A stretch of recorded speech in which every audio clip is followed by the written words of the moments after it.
Hello bachcho, let us see this problem.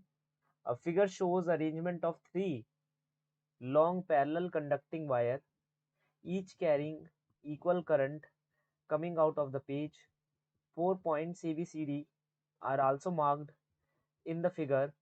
Shown distance between points and the wire. All points lie in the same plane which DL is perpendicular to the wire. Match the column A with column B. हमसे कहा जा रहा है हमारे पास चार wires है यहाँ पर, सॉरी 4 पॉइंट्स है और 2 वायर्स है, एक वायर ये, एक वायर ये और एक वायर ये। तो हमारे पास 1 2 3 4 पॉइंट्स है, ए बी सी डी करके 4 पॉइंट्स और 3 वायर है हमारे पास, और हमें हर एक पॉइंट पर मैग्नेटिक फील्ड निकालनी है और जो भी कॉलम आ रहा है उसे मैच करना है। सबसे पहले हम यहाँ पर अपने की कंसेप्ट से शुरुआत करेंगे। देखिए, सारे के सारे वायर इनफाइनाइट है और इनफाइनाइट वायर के द्वारा जो मैग्नेटिक फील्ड लगती है वो कितनी होती है, mu not upon 4 pi 2 I upon H, where H is the perpendicular distance of the point from the wire. तो अब यहाँ पर हम पहले की बात करेंगे, पॉइंट नंबर ए की। पॉइंट नंबर ए की हम बात करेंगे और फिर देखते हैं कि कौन सा पॉइंट इन सब में से हमारा बिल्कुल सही है। Magnitude of the magnetic field is maximum. Magnitude of the magnetic field is neither maximum nor minimum. In the magnitude of the magnetic field is minimum. Direction of the magnetic field is along y negative y axis. चलो एक काम करते हैं, हम पहले magnetic field at ए निकालते हैं और यहाँ पर मैंने कुछ डायग्राम पहले से ही बनाकर तैयार रखा है साफ सुथरे तरीके से ताकि आपको दिख पाए। ये हमारा सेकंड वायर है, ये हमारा फर्स्ट वायर है, दोनों इस वायर को इन्फ्लुएंस कर रहे हैं। सिमिलरली जो हमारा थर्ड नंबर का वायर है वो भी इन्फ्लुएंस कर रहा है। यहाँ पर मैं आपको बताना चाहूंगा कि जो डायरेक्शंस है मैंने निकाले हैं by the right hand rule. Right hand rule की मदद से हम मैग्नेटिक फील्ड का डायरेक्शन निकाल सकते हैं इस पर्टिकुलर पॉइंट पर। सेकंड की वजह से जो डायरेक्शन आ रहा है मैग्नेटिक फील्ड का वो इस डायरेक्शन में आ रहा है। फर्स्ट की वजह से मैग्नेटिक फील्ड का डायरेक्शन इस डायरेक्शन में आ रहा है और थर्ड की वजह से मैग्नेटिक फील्ड इस डायरेक्शन में आ रही है। अब हमें यहाँ पर B1, B2 और B3 की वजह से नेट मैग्नेटिक फील्ड निकालनी है। ये जो एंगल है हमारे पास ये है 45 डिग्री बाय द ज्योमेट्री, और ये एंगल क्या है हमारे पास 45 डिग्री, क्योंकि ये देखिए यहाँ पर ये लेंथ ए है, ये लेंथ ए है, तो ये एंगल है 45, ये एंगल है 90 डिग्री, इसलिए ये एंगल 45, ये एंगल 45, तो ये दोनों एंगल 45 हो गए। तो अगर यहाँ मैग्नीट्यूड बी है, यहाँ बी है, लेटस से ये हमारा है B1 और ये हमारा है B2 और ये B3। तो पहले मैं B1 की वैल्यू यहाँ पर निकालूंगा। B1 की वैल्यू है mu not upon 4 pi into 2 into current I upon the perpendicular distance in between the wire and the point which is under root 2a। अब मैं क्या करूंगा, सिमिलरली B2 की वैल्यू भी निकालूंगा, म्यू नॉट अपॉन में 4 pi 2i upon में under root 2a। Third के लिए आप जानते हैं डिस्टेंस थोड़ा चेंज हो चुका है क्योंकि आपको यहाँ से यहाँ तक का पॉइंट देखना है। तो म्यू नॉट अपॉन में 4 पाई 2i अपॉन इसका कितना डिस्टेंस है, ये a प्लस ये a प्लस ये a, तो कितना है 3a। This is the required distance. अब मैं यहाँ क्या करूंगा भाई, B1 का कंपोनेंट अगर देखूं और B2 का कंपोनेंट अगर देखूं, मैग्नीट्यूड वाइज तो दोनों सेम है, तो मैं ये कह सकता हूँ B2 का कॉस कंपोनेंट और B1 का कॉस कंपोनेंट, क्योंकि ये एंगल कितना है 45, ये भी 45, ये भी 45, ये भी 45, सब 45 है। तो B1 का कॉस कंपोनेंट B2 के कॉस कंपोनेंट को क्या कर रहा है, नेगेटिफाई कर रहा है, मतलब एक दूसरे को काट रहे हैं ये। तो यहाँ पर इस डायरेक्शन में कोई भी मैग्नेटिक फील्ड एग्जिस्ट नहीं करेगी। किस डायरेक्शन में एग्जिस्ट करेगी, इस डायरेक्शन में। तो यहाँ मैं कह सकता हूँ B1 का साइन 45, B1 का साइन 45 कॉम्पोनेंट प्लस B2 का sine 45 component, B2 sine 45 plus B3, net हमारे पास इतनी मैग्नेटिक फील्ड निकल कर आ रही है इस डायरेक्शन में। मैं कहीं एक साफ जगह आपको बनाकर दिखा देता हूँ। मैं इस डायरेक्शन की बात कर रहा हूँ, तो इस डायरेक्शन में क्या है, B1 साइन 45, B2 साइन 45 और हमारा B3, तीनों को हम यहाँ पर ऐड कर देंगे। तो क्योंकि B1 B2 सेम है तो मैं लिख सकता हूँ 2B साइन 45 प्लस B3। इन्हें हम यहाँ पर ऐड करेंगे, that is mu not upon में 4 pi 2i upon 3a plus 2 times of mu naught upon में 4 पाई 2i अपॉन √2a। इजी स्टफ है ये तो। अब इसे थोड़ा सा हम सॉल्व कर देंगे, तो ये हमारे पास आएगा म्यू नॉट अपॉन में 2 पाई इंटू आई अपॉन ए इंटू 4/3 ये आएगा। अच्छा, यहाँ मैं कॉस वो साइन 45 डिग्री लिखना भूल गया था, मैंने यहाँ लिख दिया, ठीक है। तो ये रहा हमारा बी साइन 45 का एक्सप्रेशन और ये रहा हमारा B3 का टोटल एक्सप्रेशन जो हमें लिखना है। चलो, ए पर हमारे पास पूरी मैग्नेटिक फील्ड निकल कर आ गई। सिमिलरली क्योंकि अब ये हर एक पॉइंट पर ही पूछ रहा है, तो हम पहला काम ये करते हैं, हर एक पॉइंट पर निकाल कर चलते हैं, वो ज्यादा इजी रहेगा। अब हम कहाँ निकालेंगे? बी पॉइंट पर निकालेंगे। जैसा कि मैंने कहा, राइट हैंड कर्ल रूल सबसे आसान रूल है लगाने के लिए और हमें बता भी देता है। टू पर अगर हम बी पर अगर हम ध्यान दें तो मैग्नेटिक फील्ड 2 की वजह से इस साइड है और 1 की वजह से किस साइड है? 1 की वजह से इस साइड है। इक्वल एंड अपोजिट होने के कारण ये आपस में नेगेट कर देंगे, काट देंगे एक दूसरे को। 3 वाला यहाँ पर है तो ये इस डायरेक्शन में मैग्नेटिक फील्ड लगाएगा। तो बी पर मैग्नेटिक फील्ड क्या है हमारी? Magnetic field will be equal to magnetic field due to the wire number 3। और वो कितनी होगी? यहाँ अलग होगी, क्योंकि देखो इसकी दूरी और हमारे पॉइंट नंबर 3 की दूरी बिल्कुल अलग अलग है, ठीक है। तो यहाँ पर इस वाले पॉइंट पर, बी वाले पॉइंट पर जो मैग्नेटिक फील्ड होगी 3 की वजह से अलग होगी, क्योंकि दूरी अलग है। तो कितनी होगी? म्यू नॉट अपॉन में 4 pi 2i upon 2 times of ए। यहाँ तक बात समझ आई? ये हम लिखेंगे। फिर हम यहाँ पर क्या करेंगे? इसे यहीं छोड़ देंगे। अब मेन बात आती है, बी भी हो गया और कौन सा पॉइंट बचा है हमारे पास? सी पॉइंट बचा है। चलो सी पॉइंट को भी हम लेकर चलते हैं। सी पॉइंट की हम थोड़ी सी बात करेंगे। देखो, वायर 1 की वजह से मैग्नेटिक फील्ड इस साइड, वायर 2 की वजह से मैग्नेटिक फील्ड इस साइड, वायर 3 की वजह से मैग्नेटिक फील्ड नीचे की साइड। अगेन ये एंगल बाय द ज्योमेट्री 45 है, तो मैं यहाँ लिख सकता हूँ B1 cos 45 B2 cos 45, ये दोनों एक डायरेक्शन में तो ऐड हो जाएंगे।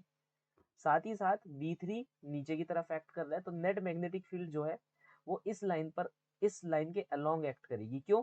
क्योंकि ध्यान से देखो, अगर B1 और B2 का साइन कंपोनेंट देखो तो इस डायरेक्शन में काम कर रहा है ना। मैं कोई और कलर से आपको एक बार दिखा देता हूँ। इस डायरेक्शन में B1 और B2 का साइन कंपोनेंट एक्ट करेगा, इक्वल एंड अपोजिट होने के कारण क्या है? 0 हो जाएगा। इक्वल एंड अपोजिट इसलिए क्योंकि अभी भी जो दोनों के बीच की दूरी है, इस पॉइंट के बीच की और इस वायर के बीच की, वो अभी भी √2a है। करंट तो सेम ही है, तो by the intuition I can say that कि मैग्नेटिक फील्ड सेम है। तो डायरेक्टली मैं इस डायरेक्शन में मैग्नेटिक फील्ड निकाल देता हूँ। That will be 2 times of B cos 45 degree minus B3 which is mu not upon में 4 pi and into 2 times of I upon A। अब इसको हम थोड़ा खोल लेते हैं। Magnetic field due to these two wire, that will be 2 upon √2 mu not upon में 4 pi 2i अपॉन √2a। By the Pythagoras theorem, you can find the side of the following square. This is a, this is a, this will be √2a eventually.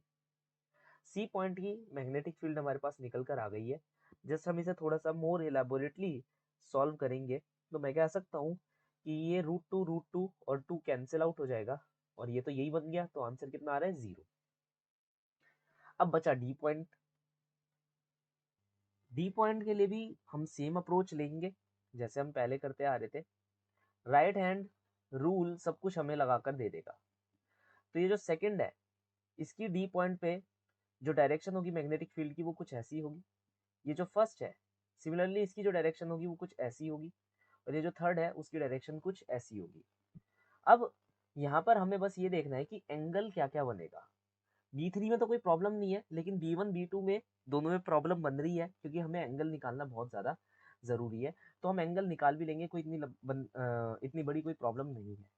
देखिए, अगर मैं देखूं B2 और D एक triangle बना रहे हैं, B2D एक ट्राइंगल बना रहे हैं जहाँ पर ये 90 डिग्री का एंगल है, तो ये जो हो जाएगा ये एंगल होगा लेट अस से एंगल थीटा, ठीक है। अब अगर मैं ये एंगल थीटा निकाल लेता हूँ तो ये एंगल निकल आएगा, पता है क्यों? ये टोटल लाइन 90 डिग्री की है, मानते हो? तो ये 90 माइनस थीटा हो जाएगा। फिर ये वाली टोटल लाइन 90 डिग्री की है, तो ये एंगल क्या हो जाएगा, थीटा हो जाएगा। तो मतलब ऐसे करके हम अपना आंसर निकाल सकते हैं, एटलीस्ट कम से कम एक थीटा तो निकलेगा, है ना। तो पहले इसी से शुरुआत करते हैं।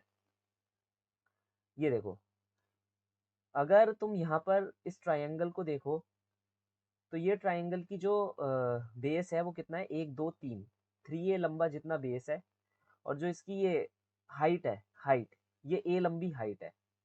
अब यहाँ पर अगर मैं वो लगाता हूँ, पाइथागोरस थ्योरम लगाता हूँ, तो ये क्या हो जाएगा, 3 3 9 का होल स्क्वायर ए स्क्वायर, मतलब 3 3 9 a square plus a square that is under root of 10 a square. तो मैं ये लिख सकता हूँ under root of 10 a square that is under root 10 a. अब मुझे पता है ये एंगल थीटा है बाय द जियोमेट्री, साथ ही साथ इस एंगल के बारे में भी हम बात कर लेते हैं। ये वाला एंगल, ये वाला एंगल भी कितना होगा हमारा, एंगल थीटा, समझे। ये भी एंगल थीटा होगा बाय द जियोमेट्री। सेम यही केस यहाँ का भी बनेगा फर्स्ट वाले वायर के लिए, तो ये एंगल भी थीटा हो जाएगा। अब हमारे पास यहाँ से आंसर निकालना ज्यादा इजी हो गया, पता है क्यों, देखो अगर मैं कहूँ B1 का cos थीटा और B2 का cos थीटा इसी डायरेक्शन में एक्ट हो रहा है, और cos थीटा की वैल्यू हम इस ट्राइंगल से निकाल सकते हैं, कैसे, cos theta will be equal to 3a by under root 10a, a से a कट जाएगा, 3 बाय अंडर रूट 10 हमारे पास आंसर आ जाएगा, मतलब cos थीटा का आंसर आ जाएगा। और देखो B1 B2 दोनों आइडेंटिकल होंगे in the terms of magnitude. मैं पहले B1 और B2 को लिख देता हूँ। B1 B2 का जो मैग्नीट्यूड होगा वो होगा म्यू नॉट अपॉन में 4 पाई 2i अपॉन में h। h क्या है, यहाँ से यहाँ तक की दूरी जो हम पहले ही निकाल चुके हैं, क्या है, अंडर रूट 10a। तो कितनी अच्छी बात है, तो मैं यहाँ लिख सकता हूँ 2 times of b 2i under root 10a into cos theta. Cos theta अभी हमने निकाला है 3 रूट 10। अब ये b3 के साथ ऐड हो जाएगी, b3 b3 के लिए ये ऊपर की तरफ एक्ट हो रही है b3, तो म्यू नॉट अपॉन में 4 पाई 2i अपॉन थर्ड की दूरी यहाँ से कितनी है a। तो यहाँ पर से मैं इसका आंसर लिख देता हूँ। तो ये देखो 10 और 10 बन जाएगा, 2 पंजे 10 कट जाएगा, दैट इज ये आएगा 8/5 mu not I upon 2 pi A. Okay, सो मेरे पास ये आंसर आएगा। अब हमारे पास हर एक पॉइंट की मैग्नेटिक फील्ड निकल चुकी है, जस्ट हमें देखना है कि कौन सा ऑप्शन करेक्ट है, कौन सा ऑप्शन सही नहीं है। प्रॉब्लम नंबर 1 कह रहा है एट पॉइंट ए पर magnitude of the magnetic field is maximum, कि जो मैग्नेटिक फील्ड का मैग्नीट्यूड है वो मैक्सिमम है। ऐसा तो नहीं है ना। मैक्सिमम किसके लिए आ रहा है, खुद देखो, डी पॉइंट के लिए सबसे ज्यादा आ रहा है। डी पॉइंट के लिए जो मैग्नीट्यूड है एक्चुअली देखा जाए मैग्नेटिक फील्ड का वो मैक्सिमम है, और जो मिनिमम मैग्नीट्यूड निकल कर आ रहा है वो किसके लिए निकल कर आ रहा है, वो सी पॉइंट के लिए निकल कर आ रहा है। भाई आंसर 0 है, तो इसके लिए हो गया मैक्सिमम, इसके लिए हो गया मिनिमम। तो पहले तो ये चीज क्लियर कर लो कि डी के लिए मैक्सिमम है और सी के लिए क्या है, मिनिमम है। बाकी आगे हम बात करते हैं।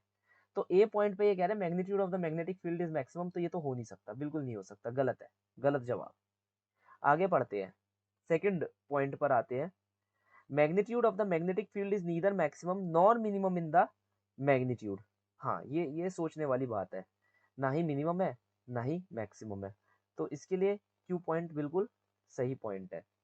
आर पर आ जाते हैं। Magnitude of the magnetic field is minimum, नहीं नहीं नहीं, ऐसा नहीं हो सकता, वो तो सिर्फ सी के लिए है, 0 है। Direction of the magnetic field is along negative Y direction, कह रहा है नेगेटिव वाई डायरेक्शन के अंदर जो हमारी मैग्नेटिक फील्ड का डायरेक्शन है। ये बात बिल्कुल सही कही।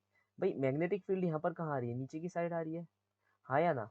मैग्नेटिक फील्ड पूरी की पूरी कहाँ आ रही है, नीचे की साइड आ रही है। इस डायरेक्शन में तो मैग्नेटिक फील्ड कैंसिल आउट हो रही है। और देखो इसने एक्स वाई प्लेन हमें दे रखा है, तो नीचे की साइड क्या है, माइनस वाई डायरेक्शन, तो ये बात भी बिल्कुल सही है, हाँ बिल्कुल सही है।